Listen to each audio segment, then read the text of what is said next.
São mais de 6 meses seguidos da maior Selic dos últimos 20 anos, mas o que realmente importa é que provavelmente essa vai ser a última Selic em 15%. O mercado está apostando que na próxima reunião, lá em março, as chances são maiores do Banco Central cortar a Selic para baixo do que manter a Selic em 15%. Ou seja, essa pode ser a última vez que você vai ver a Selic em 15%. E diga-se de passagem, finalmente! E se você ficar até o final desse vídeo, eu tenho certeza que você vai saber exatamente onde colocar o seu dinheiro agora para surfar esse corte da Selic e multiplicar, quem sabe, o seu patrimônio nos próximos meses. Vamos lá, quem se posicionou de forma correta na última vez que a Selic teve um grande ciclo de cortes, quase 10 anos atrás, ganhou muito dinheiro. Fundos imobiliários praticamente dobraram de preço, ações multiplicaram por diversas vezes, títulos pré-fixados e indexados à inflação tiveram retornos absurdos e a mesma oportunidade está batendo na porta de novo. Só que dessa vez você vai estar preparado, porque você está assistindo esse vídeo. E bom, para você entender o tamanho da oportunidade que está passando na sua frente, eu preciso te explicar exatamente o que aconteceu na última reunião do Banco Central, que aconteceu agora em dezembro. Na última reunião de 2025, o Copom decidiu manter a Selic em 15%. Só que o mais importante não foi a decisão em si, foi o tom do comunicado que veio junto. Porque naquela reunião, o Banco Central não sinalizou corte. Pelo contrário, a carta que veio junto com a decisão parecia dizer outra coisa. Deixa eu te mostrar o que estava escrito. O Copom decidiu manter a taxa básica de juros em 15% e entende que essa decisão é compatível com a estratégia de convergência da inflação para o redor da meta ao longo do horizonte relevante. O comitê avalia que a estratégia em curso de manutenção do nível corrente da taxa de juros por período bastante prolongado é adequada para assegurar a convergência da inflação à meta.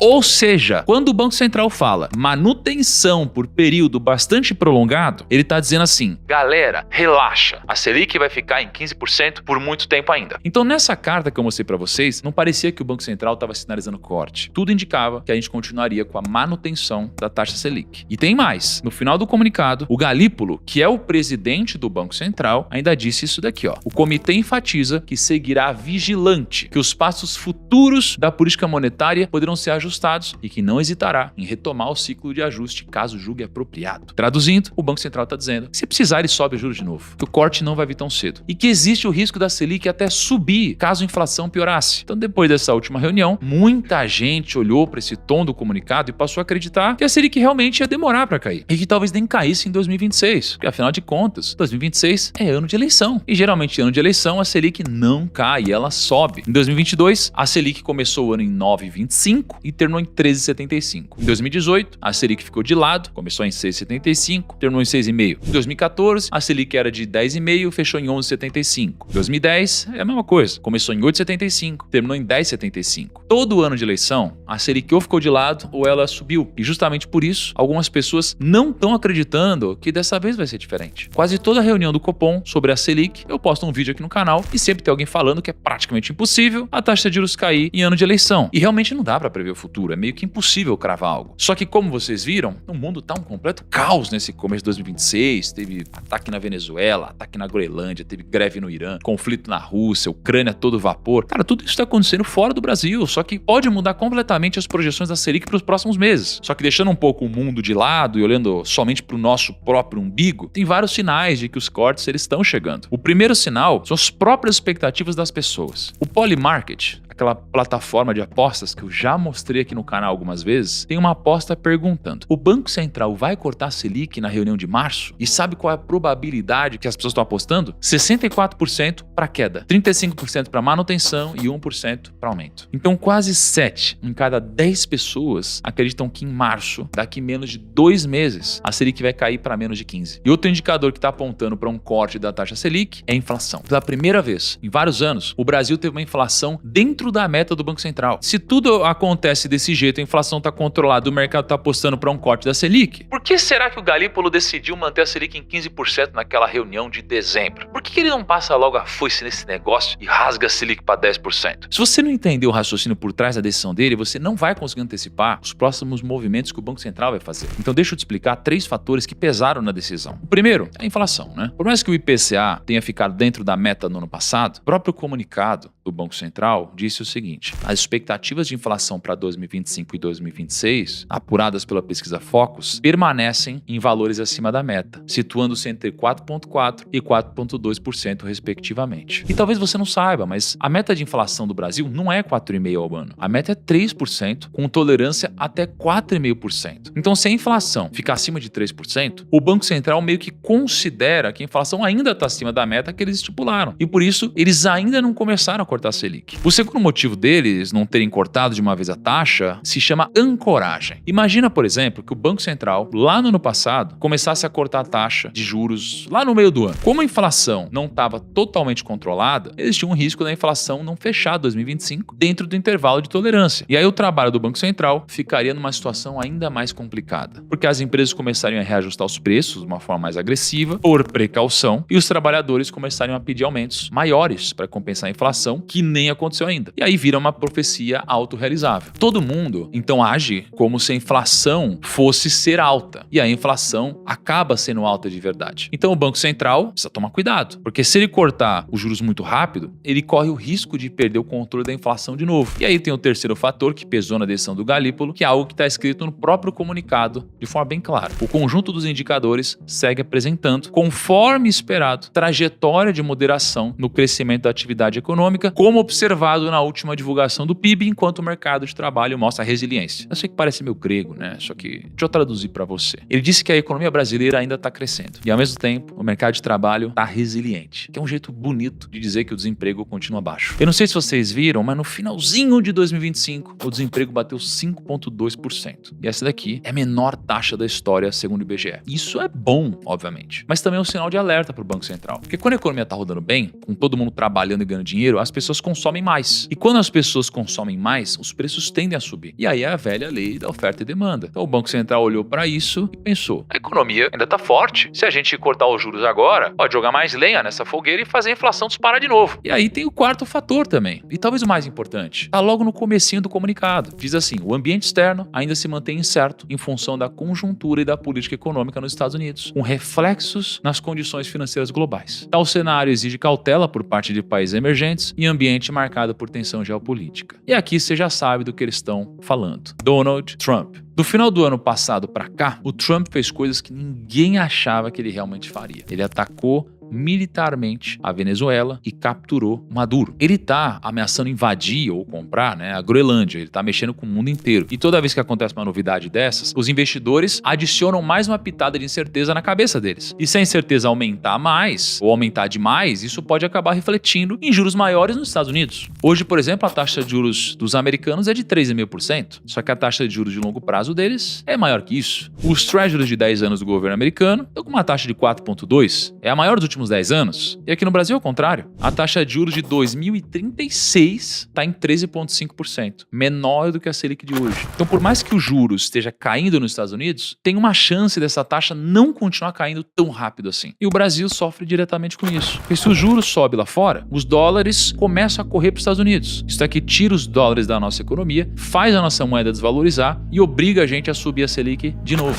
Então o Banco Central olhou para todo esse cenário e pensou: vamos com calma, vamos manter os juros em 15% por mais tempo, ver como as coisas se desenrolam lá fora e aí a gente começa a cortar. E foi exatamente isso que eles fizeram. Só que aí eles também deixaram claro no comunicado que quando as condições permitirem, eles vão começar a cortar. E é agora que vem a parte mais importante do vídeo, que você precisa saber exatamente onde colocar o seu dinheiro agora para aproveitar essa virada dos juros. E por que eu digo agora? Porque a maioria das pessoas vai esperar os cortes começarem para só então começar a comprar os ativos certos. E aí já vai ser tarde demais. Justamente porque a hora de se posicionar no mercado é agora, não daqui a alguns meses, não quando a taxa de juros cair, mas agora, nesse exato momento. Isso porque os melhores momentos para investir acontecem justamente quando uma taxa de juros entra em manutenção, depois de uma sequência de alta. Esse gráfico aí na sua tela é um estudo que meu time fez, que mostra pra gente o retorno da bolsa em cada ciclo da Selic. Então a gente consegue entender se foi um melhor negócio investir na bolsa enquanto a Selic estava caindo, estava subindo, estava em manutenção de corte, ou se estava em manutenção de alta. Porque geralmente as pessoas dizem que a bolsa sobe muito muito quando a taxa de juros está caindo. Isso é verdade. Só que o melhor resultado para o Ibovespa nos últimos 15 anos não foi quando a Selic estava caindo, foi no período de manutenção de alta. Ou seja, os maiores retornos da bolsa aconteceram quando a Selic estava subindo e o Banco Central decidiu parar de subir e manter a Selic estagnada, que é exatamente esse momento que a gente está vivendo hoje e é o que eu tenho feito o ano passado inteiro. Você quer um exemplo? No ciclo de 2016, a Selic ficou em manutenção em 14,25% de setembro de 2015 até outubro de 2016. E no dia 19 de outubro, o Banco Central decidiu cortar a Selic para 14%. E aí começou o ciclo de queda nos juros. Quem esperou a taxa Selic cair em outubro teve um retorno de 82% em ação. Só que quem se posicionou quando a Selic foi mantida pela primeira vez no final de 2015 teve um retorno de 144% em ações, que é quase 2 vezes mais. E a mesma coisa está acontecendo hoje. A gente está num ciclo de manutenção de alta. Faz 6 meses que a Selic está em 15% e em breve a Selic deve começar a cair. E basta ver no gráfico que a bolsa teve um retorno absurdo nos últimos meses. Foi mais de 35% de alta em menos de um ano. Só que esse ciclo de alta, será que está terminando? Daqui a alguns meses o Copom vai cortar os juros, essa janela vai fechar, então um outro ciclo vai começar, um ciclo de corte da Selic. E acontece que o ciclo de corte também foi um dos melhores momentos para investir na bolsa. Repara no gráfico que se não fosse a pandemia, provavelmente teria sido tão bom quanto a manutenção de alta. Então aqui você já entendeu que você precisa se posicionar agora e não deixar para fazer essa mudança depois que a Selic começar a cair. A pergunta que fica agora é: onde colocar o meu dinheiro? E para responder essa pergunta, eu vou usar outro estudo que a própria Rico montou no final do ano passado. Pequeno parênteses aqui, a Rico não é minha, tá? Eu fui parceiro da Rico por algum tempo, eu fui embaixador da Rico por um bom tempo, mas a Rico não é minha. Às vezes vocês mandam umas mensagens para mim, é legal que vocês saibam disso. Enfim, eles fizeram um levantamento de dados analisando o comportamento da bolsa e dos principais setores da bolsa nos últimos 5 ciclos de corte da Selic, que foi em 2005, 2009, 2011, 2016 e 2023. E o resultado foi essa tabela que vocês estão vendo agora aí. Eu sugiro que você pause o vídeo agora e tire um print, porque essa tabela é bem importante para você entender como se posicionar para os próximos ciclos de corte da Selic. Então, algumas coisas que dá para a gente tirar dessa tabela são: primeiro, construção civil é o grande vencedor dos ciclos de queda na taxa de juros. Foi um retorno de quase 90% 12 meses depois dos últimos cortes. Segundo, o varejo é bizarramente forte em períodos de corte da Selic. 12 meses antes, o varejo teve um retorno de 120% e 12 meses depois, 80%. Terceiro ponto, bancos, energia, telecomunicações e saneamento, eles são setores defensivos que performaram bem em todas as janelas. Quarto ponto, é melhor você se segurar que vai ser uma montanha-russa. Vários segmentos que tiveram bons retornos em janelas antes dos cortes e depois dos cortes também tiveram janelas que tiveram retornos negativos. Então não vai ser um passeio no parque. Então até aqui você já sabe por que a Selic ainda não começou a cair, o que provavelmente vai acontecer com a Selic nos próximos meses, quando você deve começar a se posicionar e onde exatamente você deve se posicionar.